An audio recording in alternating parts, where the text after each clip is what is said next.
Here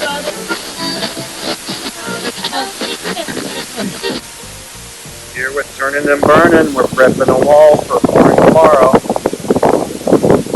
We're going to put 60 yards of concrete into this retaining wall.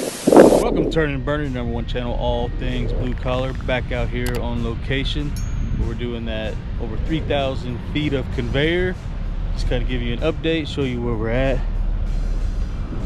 On one side right here, this is going to be another conveyor shooting over into a stacker. That's where I left off last time. We finished pouring that ring around there, and we come back this way. As you can see, they're working their way through the little tunnel.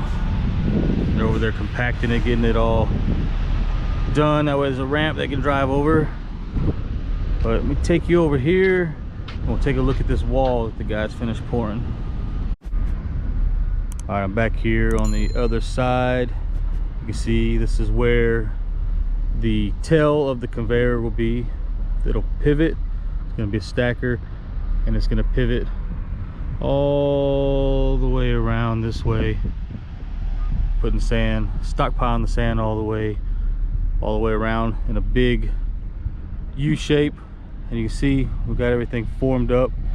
This conveyor will be heading, that's where I was standing at the beginning of the video, heading back that way, coming across this way and hitting that stacker. So if you remember in the last video right before this one, I was showing you we poured all this concrete and we had those L bars sticking up right here. That's what it's for, a big retaining wall. And what that is so all the sand won't come and slough off and get on here.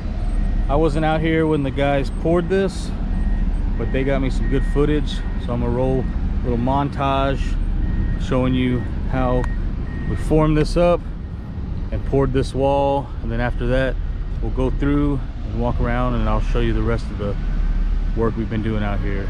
Let's roll that montage.